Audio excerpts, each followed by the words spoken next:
Buenas tardes para todos, bienvenidos a este nuevo video de Tu Virtual, en el cual vamos a hablar sobre la prevención y la clasificación del trauma.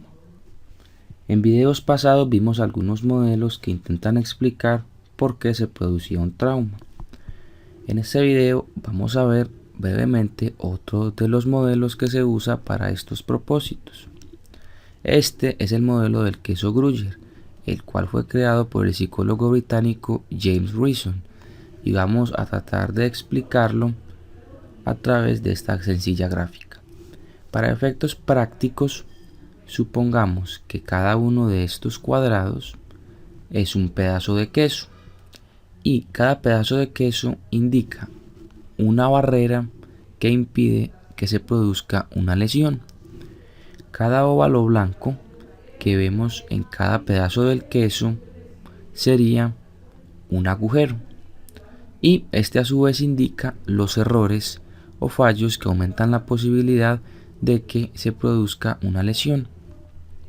Y esta flecha a modo de trayectoria que atraviesa cada uno de los agujeros que hay en cada pedazo de queso específico indica que para que se produzca una lesión deben confluir una serie de fallos que destruyan las barreras, pero vale la pena resaltar que estos fallos deben violentar, deben acabar con las barreras que impiden que se produzca una lesión, y para ello los fallos se deben dar de una manera sistemática, ya que miremos que la flecha atraviesa exactamente los 3 agujeros que hay en cada porción de queso.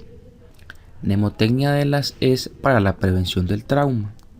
La mnemotecnia de las es, depende de la literatura consultada, puede ser 3 es o 4 es, pero vale la pena resaltar que la cuarta E actualmente ha caído en desuso. Empecemos con la primera E, que es educación. Las estrategias educativas se realizan para aportar información a una población específica, con el fin de que ésta cambie sus percepciones o modificar sus conductas frente a situaciones determinadas.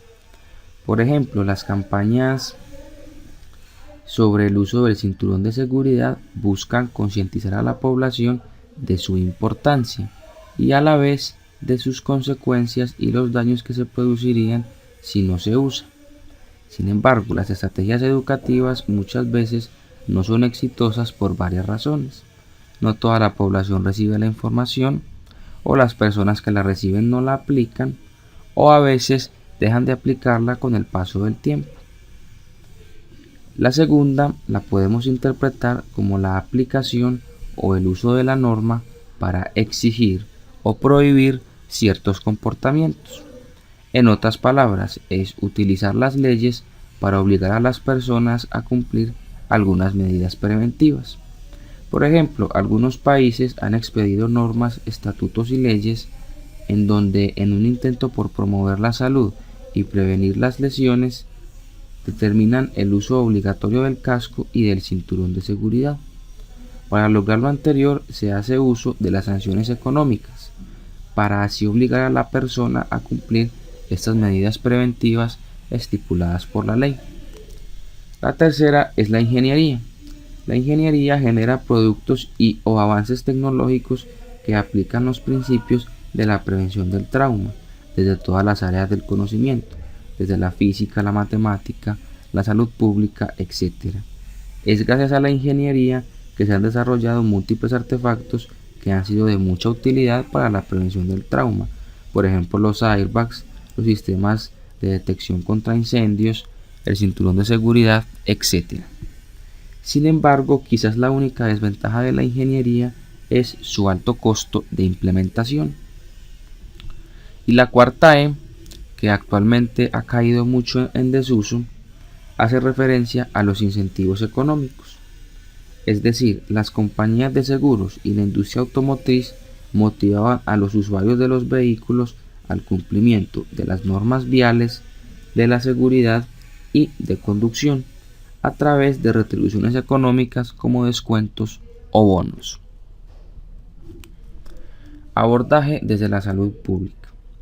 El abordaje desde la salud pública también tiene una mnemotecnia para recordar cuáles son las intervenciones secuenciales a realizar. La mnemotecnia es A, B, C, D y E. La A es analizar los datos. Esto generalmente se logra a través de ejercicios de vigilancia epidemiológica, en donde se recogen una serie de características poblacionales para estudiar la magnitud y los efectos del trauma.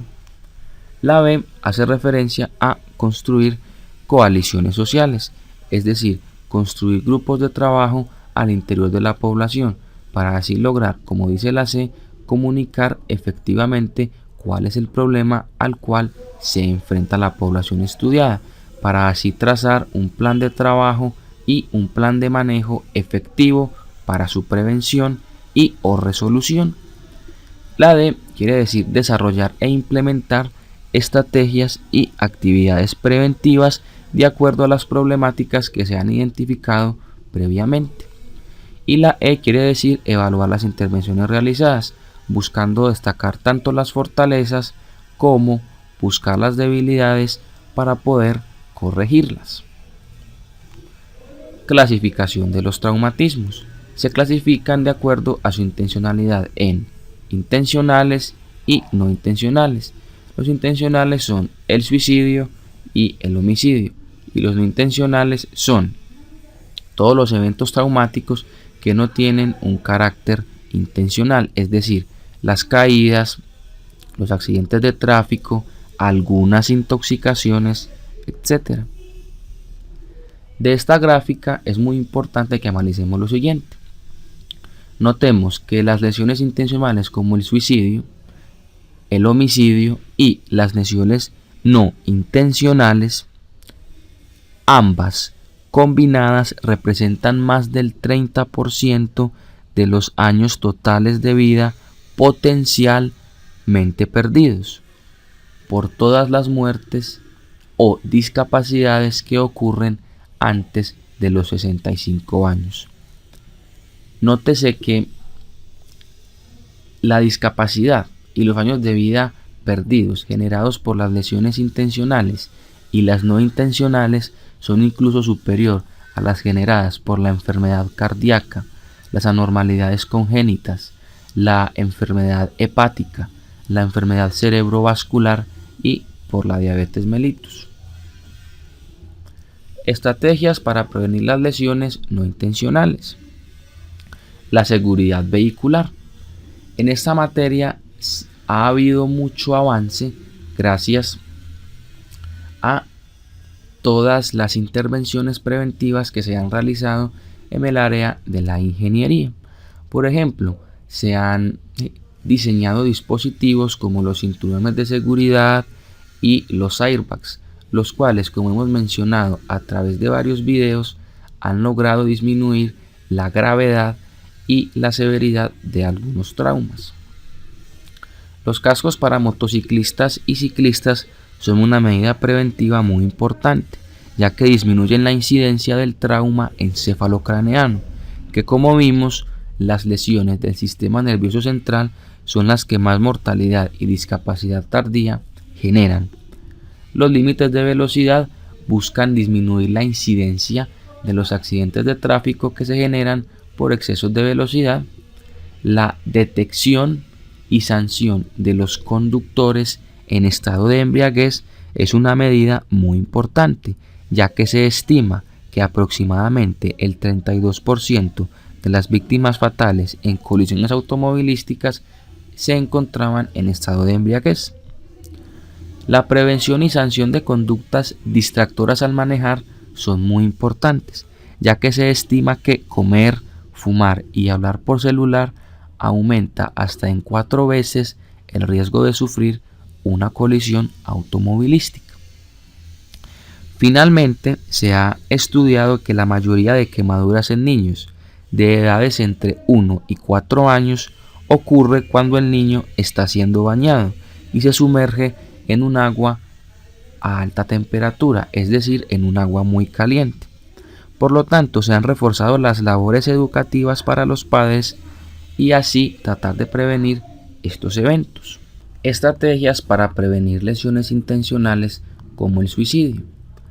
Para esto es muy importante identificar cuáles personas están en potencial riesgo de cometerlo. Para ello se usan las escalas de valoración que determinan el riesgo de suicidio.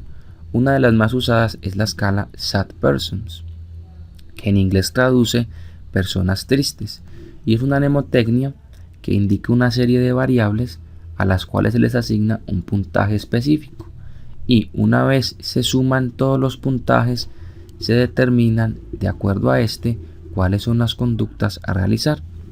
Entonces miremos, si la persona es de sexo masculino se le otorga un punto. Si la persona es menor a 19 años o mayor a 45 se otorga otro punto. Si la persona sufre de depresión o desesperanza se asignan 2 puntos. Si la persona ha tenido intentos previos o ha estado en tratamiento psiquiátrico se asigna un punto. Si la persona ha consumido excesivamente alcohol o sustancias de abuso se asigna un punto. Si la persona tiene pérdida del pensamiento racional se asignan 2 puntos. Si es separado, divorciado o viudo se asigna un punto. Si la persona tiene un intento organizado y serio se asigna otro punto. Si la persona no tiene apoyo social se asigna otro punto. Y si la persona tiene un intento futuro declarado se asignan 2 puntos. Una vez se suma todo el puntaje se determina. Si es menor o igual a 5, requiere un tratamiento ambulatorio. Si es mayor o igual a 6, requiere un tratamiento o una evaluación psiquiátrica. Y si es mayor a 9, requiere hospitalización. Otras clasificaciones útiles para el trauma son, por ejemplo, por ubicación anatómica. Es decir, cuando decimos que un paciente masculino que ingresa al servicio de urgencias por una fractura de fémur, estamos mencionando específicamente cuál es la estructura anatómica afectada. Por el mecanismo del trauma, es decir, en términos sencillos, cómo se le realizó al paciente esa lesión o cómo fue que el paciente se lesionó. Un ejemplo es paciente que sufre trauma encefalocraneano luego de que el automóvil en que se movilizaba chocó frontalmente contra un árbol.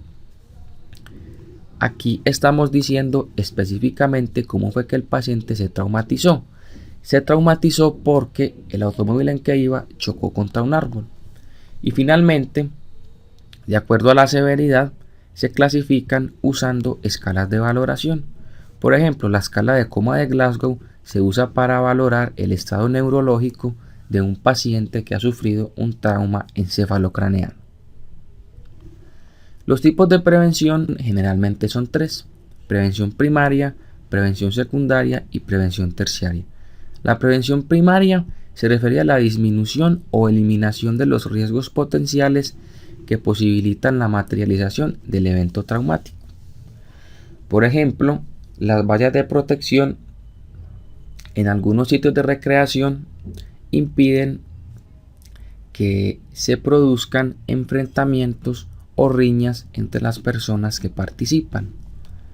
La prevención secundaria tiene como objetivo disminuir la severidad de las lesiones en caso de que tenga lugar el evento traumático. Por ejemplo, los cascos, que como ya vimos disminuyen la incidencia del trauma encefalocraneano. Y la prevención terciaria busca reducir las lesiones y secuelas postraumáticas a través de una adecuada respuesta y atención de los sistemas de emergencias médicas. Finalmente, podemos clasificar las intervenciones preventivas en el trauma como activas o pasivas. Las intervenciones son activas cuando requieren la aplicación de medidas preventivas por parte de las personas y son pasivas cuando no involucran las acciones de los sujetos a proteger, es decir, las medidas preventivas vienen incorporadas en el agente o en el medio ambiente. Un ejemplo de una intervención activa es cuando el paciente porta el casco para así tratar de prevenir, en caso de que se produzca un evento traumático, la severidad del trauma encefalocraneano. Y las intervenciones pasivas son, por ejemplo, los airbags o los cinturones de seguridad que vienen directamente incorporados en el automóvil. Vamos a dejar este video por acá con este último video. Este sería el número 5. Terminamos el módulo de generalidades de trauma.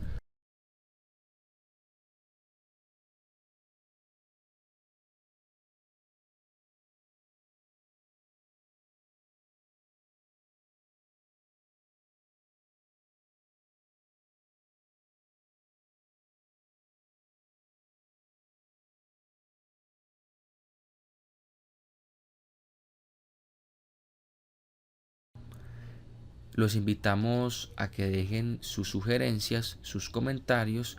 Este ya va a ser el quinto video de la playlist. En próximos días continuaremos con otro tema diferente. Y muchas gracias por la atención prestada. Esperemos les haya gustado.